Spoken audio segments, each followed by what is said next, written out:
I'm worried. I have no control. I don't know what's going to happen.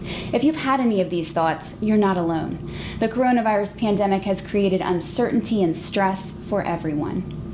Maybe the most difficult part is that we don't know how long we'll have to live with it. It's challenging. It's challenging, all of this change, and all this unknown. So I guess just taking it day by day. I'm trying to work full time, maintain my recovery, maintain my sanity, be a mother, homeschool my kids, get their work done so they don't fall behind, and just kind of manage through the day. Our daughter is getting ready to go off to college here on Friday, so there's that kind of natural excitement for her for the next chapter, and also just kind of just wanting to make sure that she's going to be okay. Getting ready to head into work for a regular day at the hospital, but a regular day at the hospital could mean a whole lot of things. Hi, here's one of the munchkins. Good morning. How are you? Mommy has to go to work today, okay? So how can we find calm in the chaos? For some, practicing mindfulness has been a way to regain control in their lives. We often think about mindfulness as a practice, but mindfulness is actually more of an attitude or a way of being in the world. The most commonly used definition is one from Jon Kabat-Zinn, one of the original people to bring secular mindfulness to the West, really. His definition for mindfulness is quite simple. It's paying attention on purpose, non-judgmentally, and in the present moment. At its core, mindfulness truly is, can I slow down and be in the moment right here and just be present without judgment? Mindfulness is such a vital tool during the 2020 pandemic. I can't imagine something that we all need more right now than mindfulness, because we are all dealing at least a little bit with a bit of trauma, a little bit of lack of control over what is happening to us. And I think the ability to take that back, to build a skill that allows for us to care for ourselves, is the very least that we can be giving to ourselves during such a difficult time. Today, healthcare is about empowering people to take control of their health. Whether creating a fitness routine, choosing the right procedures and medications, or adhering to treatment for a chronic condition. Capital Blue Cross, dedicated to underwriting transforming health for the good health of the community. WellSpan Health, helping patients reach their health goals through a coordinated system of physicians, hospitals, and convenient healthcare services in communities across central Pennsylvania. Learn more at wellspan.org. WellSpan Health, for the journey that is life. Support also comes from viewers like you. Thank you.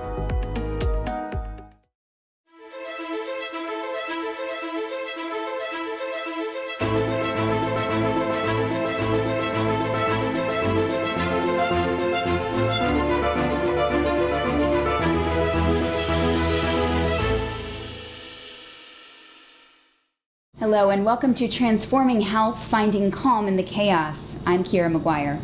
Over the next half hour, you'll meet 3 people who have found a place in their lives for the practice of mindfulness. They'll share their thoughts on how it could help us all find peace during these challenging times.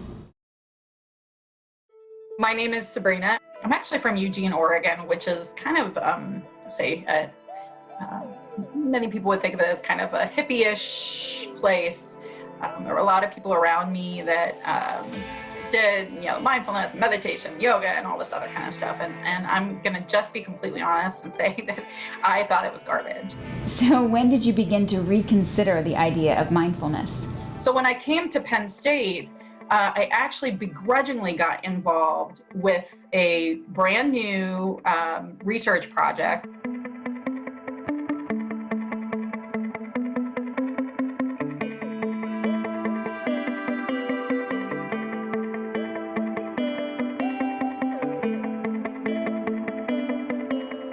I was struck by the transformation for some of these teachers over the course of the training. I started engaging in the practices, both during the workshop, just to see what it was like, But then also I started carrying little pieces of it home with me. And I would just say that I think I have more life in my life now than I had before.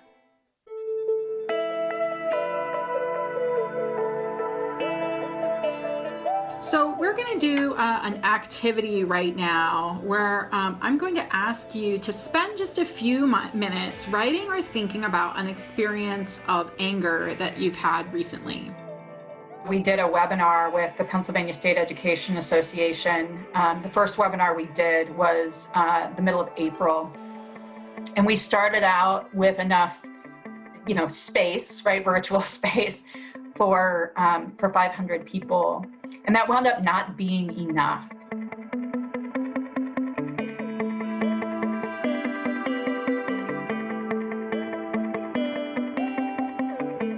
I decided to get up a little early this morning before everybody else was awake to take a little bit of time for myself and just reflect on what the day has in store for me. One of the practices I really like doing, especially in the morning, is intention setting. So just thinking about how I want to be in this day today, not necessarily what I need to do.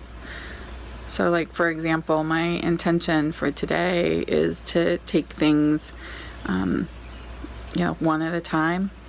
I have a lot on my plate right now. And so, if I instead focus on just being present with whatever's right in front of me, I find that it can be really helpful. So it's about 2:00 in the afternoon and I'm just getting ready to sit down and do a couple of minutes of meditation, some mindfulness practice. I've gotten about 40 emails today, a handful of which were rather emotionally provocative. And so one of the things that is kind of hard about doing these things right now is that, of course, being in my home and having everybody else home means I often have other distractions, like my dog barking at the mailman, or one of the kids coming home, or my husband walking by. So I have my handy dandy noise canceling headphones. Sometimes it just helps to put them on and remind myself that I'm here and present in this space to try and help myself in this moment. So I'm here on my couch where I've been for most of the day today. This is my other office space here at home in the current situation that we find ourselves in, everybody working from home. Spent most of the day today looking over upcoming trainings for the CARE program. We often forget that the best thing we can do in order to take care of the kids who are in our schools is to make sure that we're okay. I'm just really grateful that I get to do this work and that I get to help continue to promote this program and promote this kind of these kinds of skills in other people. Sabrina, in this time of uncertainty, how do you think mindfulness could be beneficial to others? I think the biggest opportunity is just noticing that we all have choices, and that as much as it can feel overwhelming and like we don't, right? But to realize that you have the opportunity, even in just the choice of how you're going to engage with your day, how you're going to choose to be with all of the stuff you have to do. That idea of choicefulness in that moment can be really important. I can't control my situation, but I can control my reaction. Hi, my name is Allison Keith, and I am a 7th grade English teacher. Hey! Good, I'm doing good. How about you?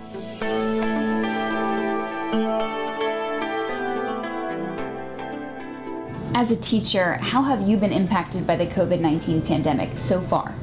Our school is a Title I school, which means sort of in lay terms that we work with primarily students who are from economically disadvantaged backgrounds. And there was a ton of trauma that our students were experiencing as a result of the pandemic. When you're hearing story after story of student who has a family member that is ill, or story after story of a family who is in economic distress, right? Because a parent has lost their job, or a student who is worried, right? That's a lot on us. And being able to process those emotions ourselves to make space for being able to take care of others is really critical. There was also kind of a big shift in terms of sort of our role as cyber and distance learning educators, because suddenly we were in the spotlight and we're used to kind of being a little bit more in the background of education. I had started a podcast with the history teacher on my team where we had brought on teachers in brick and mortar schools who were doing really cool, really innovative pedagogy. Hello, everyone, and welcome to our pandemic pedagogy episode. As we mentioned in our last episode, we have been sort of really overwhelmed and very touched and sort of emboldened by the faith that many of you have placed in us, asking for some help, some tips, some tricks. We had probably 200, I think, views on all of our episodes at the beginning. And then once the pandemic started, we suddenly started seeing those kind of numbers daily for a really long period of time. I actually went and moved from this lovely apartment where I live right now and moved in with my mother. She had become sick right at the beginning of COVID-19, and we weren't sure for a while because testing was a little inconsistent. We weren't sure whether or not she was sick with actual COVID. And so I think there was a lot of additional stress that came from caring for a lot of people, right? When you're caring for family members, when you're caring for other students, but also when you're sort of becoming a bit of a nexus, right? For other teachers who are asking questions and that need help and that need support. And that begins to show up, right? In our ability to show up for other people. It comes sort of down the line. And I think the thing that really helped me was that I did have a community of educators at my school who had all gone through the same mindfulness training that I had gone through. I first met Sabrina at a retreat where she was the mindfulness certified educator. Her training was in February of 2020, obviously sort of really before the pandemic had launched up. And I know in the beginning, I was invited to go, and I really had some big misconceptions about what mindfulness actually was. I thought of mindfulness as this thing that was about rest and relaxation, which is antithetical to so many teachers I know, like most especially me. And I think what I found in the course of actually doing this training was that mindfulness can exist in rest and relaxation, but mindfulness is a skill and it's a thread that you should pull on throughout your entire day. So the educators that I left with, and I decided that we were going to work together to try to practice together. And I expected it to be helpful. I certainly expected it to build camaraderie. What I did not expect was how much a sustained practice was going to bring to my life.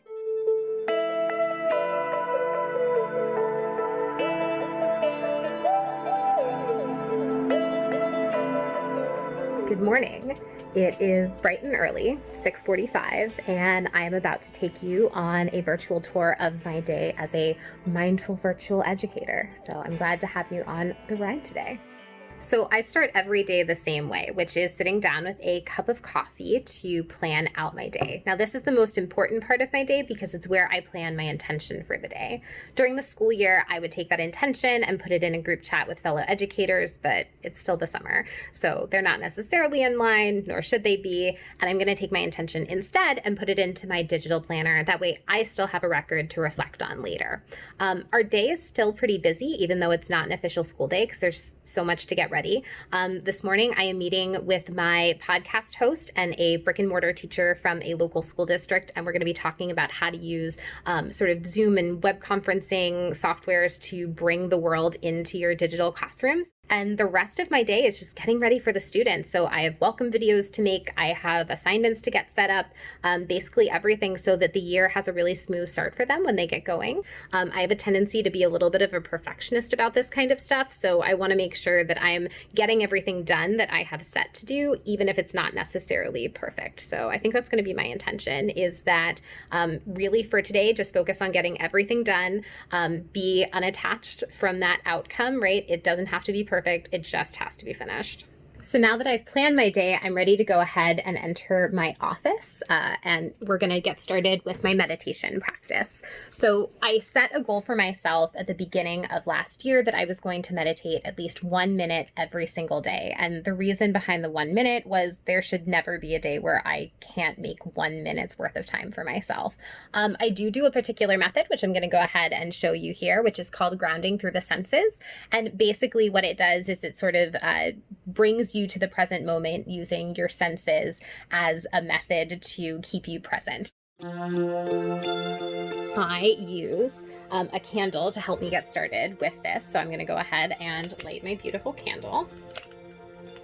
And I can already kind of smell sort of the perfume that is coming off. I always make sure to use a scented candle, and I'll sit cross-legged and I'll begin to go ahead and meditate. So I'll usually start by thinking a little bit about the sounds that I'm hearing, the smells that I'm smelling, sort of using that candle as a way to enter the rest of my sensory experience, and just try to focus on being very present in the moment and using my senses as a way to kind of pull me back. And if other feelings arise, that's cool. That's natural. You just kind of let them be there and float on by. Often it's more than 1 minute every day. I'm up to about 5 minutes, but 1 minute is sort of the minimum that I ask for myself every day. And it's honestly made a big difference. Hello, it is 5 o'clock. I am mostly done with my day. I have one lonely assignment that I need to finish up a little bit later tonight. And it was a good day for the most part. I did manage to get an awful lot done. I had to change a lot about my opening of year assignments, though. There were a lot of questions and activities that in a normal year might have seemed sort of really benign. Questions like, what did you do with your summer? That this year had like a little bit of bite behind them potentially for students, right? We really try to be trauma-informed about our practices. And I know for a fact that I will have students whose parents were laid off during this summer, students who either they or people that they know got sick. And so I want to make sure that my assignments as a teacher, right, are helpful and forward thinking and giving students a place to feel kind of safe and some regularity and some normalcy in their day when they come to school. So I'm excited for that.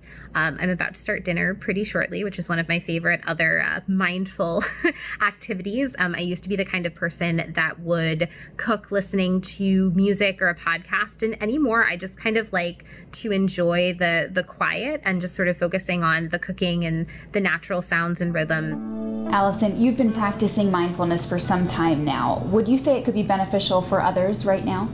I think that mindfulness gives us the power to feel like we have some control over our own minds and over our own emotions, right?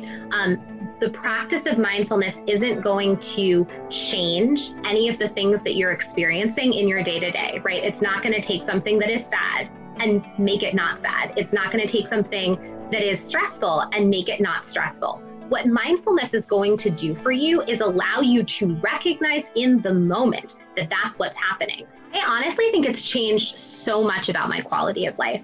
Literally just a couple weeks ago over the summer, I was on a walk with my boyfriend. We were taking a hike, one of the few things you can do right now that's safe, right? And I found myself getting really stressed about the beginning of the school year. There was a ton of work that I knew that I needed to do. As soon as we were done this hike, I knew that I had to go back and really get started. And I wasn't present with a person that I loved because I was so focused on stress. And the thing that happened in that moment that was so powerful was that I noticed that thought. I noticed that I wasn't having the experience that I wanted to have in a beautiful place with a person that I care deeply about, right? And I was able to notice that thought, and then I was able to use that same process of grounding through the senses. Take a deep breath, smell those pine trees. What do I hear? Do I feel the gravel under my feet, right? And I was able to not just notice that there was a problem, but I actually had a solution for how I could bring myself back to that moment and put in place a compassionate boundary with myself, right? That work needed to be done, but I don't have to be stressed in that moment. I can be focused on this experience and giving something back to myself. I think my advice to someone who's maybe feeling skeptical is that it can't hurt to give 60 seconds of your day to something that could change your life. Hi, I'm Mike Diller. I am a licensed psychologist, and I'm also the director of WellSpan's Employee Assistance Program, or EAP. So how has your life changed since the start of the COVID-19 pandemic? March 13th was the last day I was in my office. Within 5 days, we went completely virtual, work from home. My whole team picked up, moved, went home, and we're still here. As this continues to draw out longer with no clear definitive endpoint, I know all of us want, when is this going to be done so we can start kind of the rebuilding and recovery kind of process, and we don't have that. So that uncertainty creates a lot of stress in all of us. It impacts all of us no matter who we are. Certainly for me, it's been challenging because I am someone who loves to be with people in person, fist bumps, handshakes, hugs. I love doing that. And haven't been able to do that for 5 months. And sometimes people say, well, how do you handle that, Mike? You're the professional, you're the psychologist. And I'm like, the underlying piece of all of this is that I'm human just like you are. And so there are moments that I struggle as well. It can happen to any one of us, where we, get up any given day or part of the day and we realize, my gosh, there's a lot going on. There's a lot going on perhaps on the personal side of things. There's a lot going on the work side of things. Socially, there could be many different things happening. And at times it's easy to get caught up into, I call that kind of the whirlwind of life that can happen to all of us. If I'm working out and I'm on a treadmill and I just keep hitting, increase the speed, the RPMs, and I don't ever take time to slow down, there's going to be a time that I'm not going to be able to sustain that. So mindfulness allows us to kind of slow down the speed and then to a place where we can just be able to focus in the moment without judgment and give the body and the mind a chance to kind of rest and almost in some ways kind of rejuvenate, recuperate.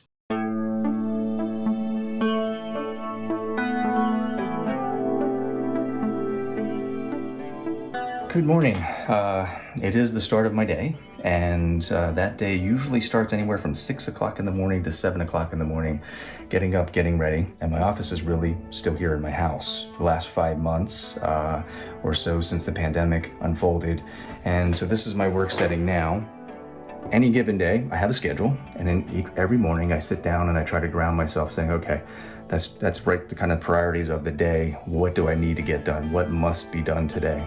So I'm setting myself up for the day and I look at my schedule and I see I have to get to an appointment in really not too far away here, and that appointment has nothing to do with work. My daughter, who's going to college this Friday, she had wisdom teeth taken out and she developed an infection over the weekend. Had to see the surgeon over the weekend, and today is the follow-up appointment. Why do I share that with you? Because no matter what I have on my schedule, no matter what's going on in my professional life, there's always a personal life that's going at the same time. And so that can be stressful. So that's the start of my day. Really, when I take a breath, because it's important to do that, I think about setting the day, and the mindset is, how can I be helpful today? And when I get back from this appointment, the day will continue, meetings will happen, and good things will get done. Hello again, back from the dental appointment with my daughter. Everything worked out with the surgeon. She seems to be on the mend. And now I'm back at work, getting ready for a meeting called Check and Connect. So this is my team right here. 2 times a week, we get together and we do it virtually, and we check in with each other and we just kind of see just where things are, how are they doing, how are we doing, and it's not just about just work-related responsibilities and issues and tasks. It's also about just kind of what else is going on in their life. So it is getting close to dusk right now, and we're looking to just take a moment to pause and slow things down here. My partner in life, my wife, Ilsa, we've been walking and just taking some time together. And one of the other things that I love doing, my team knows this of me as well, is that at times just being able to just stop, take some deep breaths, especially in a day where, it may have been a bit of a whirlwind, and sometimes between our personal lives and our professional lives, it gets to be that way. And then just look up at the sky and be able to take it all in. And so when you look above me now, it's a beautiful sky, sunset in the horizon behind me. One last check-in here for the day. It's getting a little bit late here in the evening, and as I start off each day trying to think, how will I be helpful today? What will I contribute to the day? And at the end of the day, I think about how have I been helpful, and what am I grateful for? So here we are, an end of a day.